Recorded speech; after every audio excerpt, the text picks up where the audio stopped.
Silence does not mean shutting your mouth silence. What is being referred to as silence or nishabd? One cannot do this. One can become this. See if you can articulate the same things that you're saying with half the number of words. Suddenly you will become extremely conscious of everything.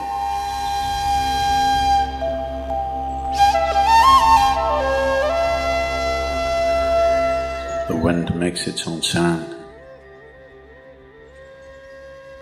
so does the water.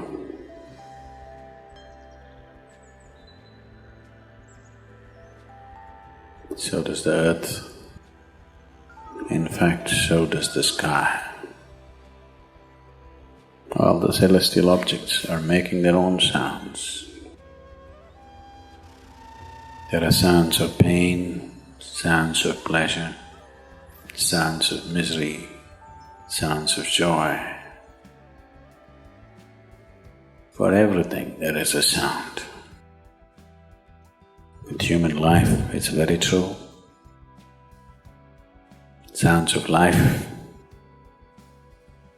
and there are sounds of death, and there are even sounds of silence. So this complex amalgamation of sounds, different kinds of sounds, creates different intent, different levels of compulsiveness, different levels of bondage, and different possibilities of entanglement.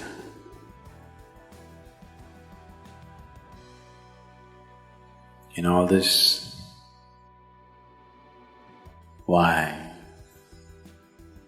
one chooses to become silent? Silence is not a way of denying yourself life. It is not even about denying yourself articulation. Silence is about moving from compulsiveness to consciousness. All sounds represent different forms and different dimensions of compulsiveness. When one chooses to become conscious, not be entangled in the compulsive nature of the existence, he naturally chooses to become silent. Silence does not mean shutting your mouth silence, plugging your ears silence. You can sing in silence, you can dance in silence, you can even speak in silence, you can even scream in silence. You don't try.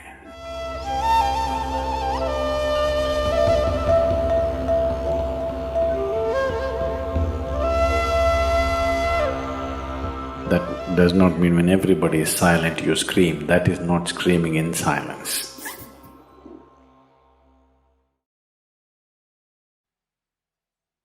Because sound is of the surface, silence is of the core. It is only the surface which makes the sound. See, now the water is hitting the surface and making the sound. Deep down, there is no sound. That is so with life. On the surface, it is a very complex mesh of sounds, a maze of sounds happening. But at the core, there is no sound. There is no word for no sound in English language. We call it nishabd. That means absence of sound, a total absence of sound. Absence of sound means absence of reverberation. Absence of reverberation means absence of life. Absence of life means absence of creation. Absence of creation means absence of the Creator too. So a space which is beyond creation and Creator, a dimension which is beyond life and death, that is what is being referred to as silence or nishabd.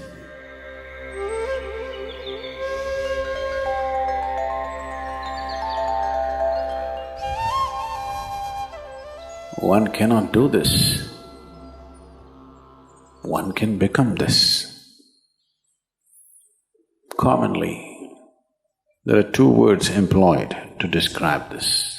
One is maun, that means you're practicing silence, you're not silent. You shut your mouth and you're remaining in maun. This is not nishabd. Maun means you're practicing silence. If you're practicing something, obviously you're not that. Are you life or are you practicing life?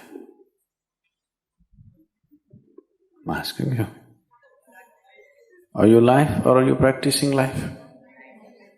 Practicing life? No, you are life. Maybe not very well practiced, but you are life. Similarly, there is a difference between practicing silence and becoming silence. Practicing silence starts as a certain restriction, but slowly, as one practices silence, one can possibly become silent. One can become silent in intense activity, but nobody can keep up intense activity forever. Moments of intense activity are only moments, nobody can sustain it. You'll expend yourself. Only if you can achieve it in inactivity, it is sustainable.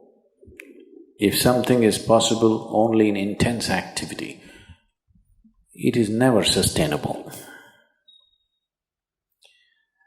In a very intense and ecstatic moment of singing, somebody may become or taste a moment of silence.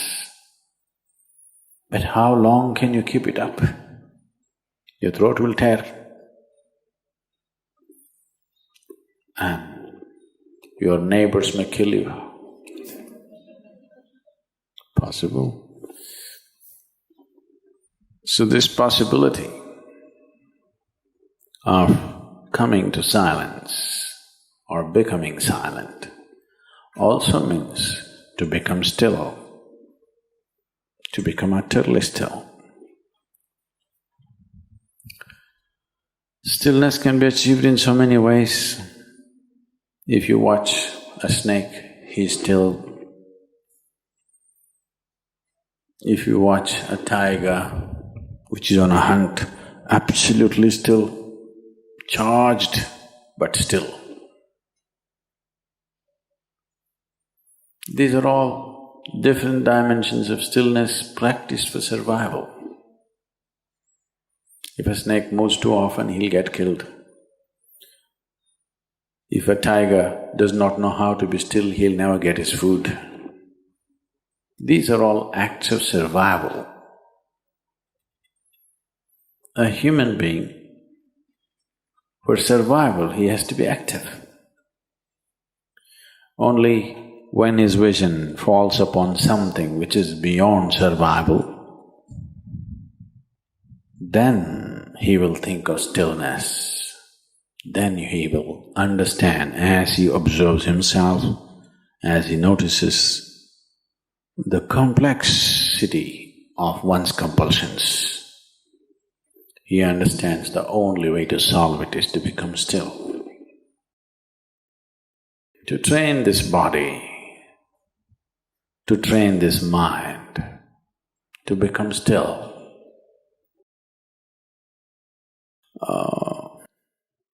Takes some effort. If one is simply blissed out, he will become still. But otherwise one has to work bit by bit, one has to work to bring this body to absolute stillness.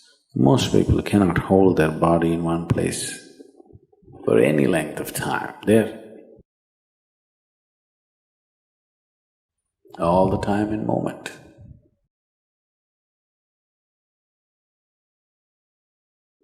As it is said, a man is ill only because he does not know how to be still.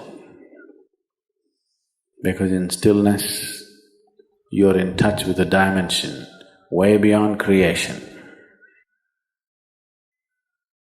Once one is in touch with that, there is no such thing as illness. If I sit here and the body rots and falls down, still there is no illness, it's just there.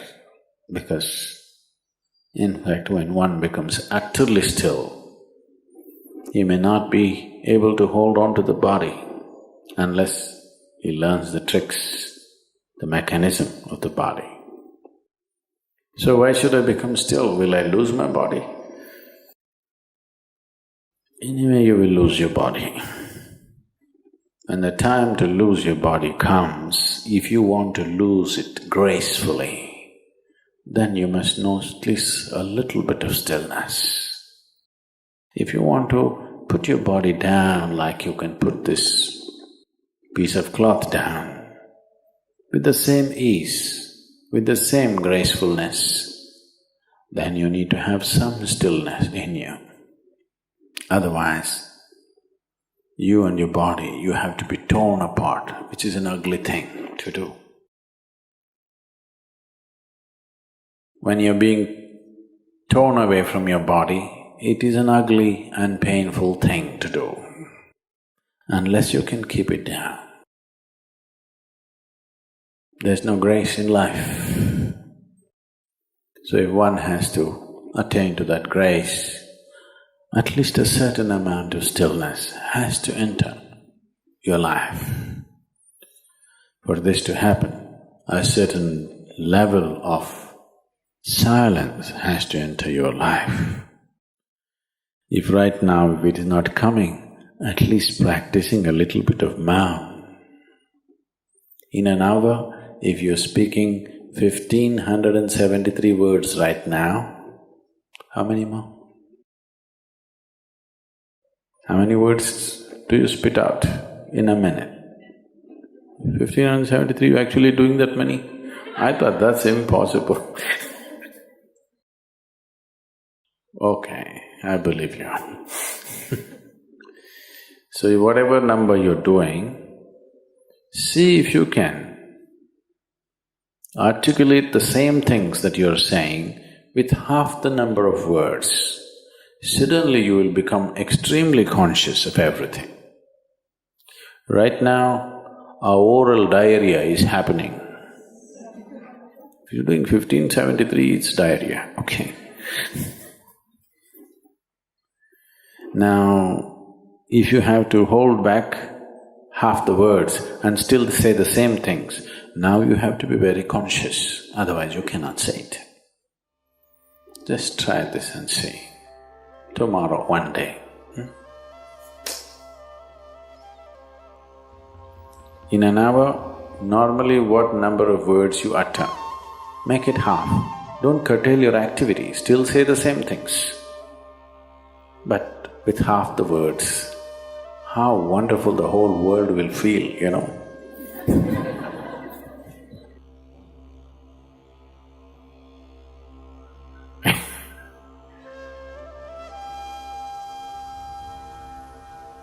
World will be a wonderful place, I'm telling you, tomorrow, if everybody does this. Many marriages will be saved.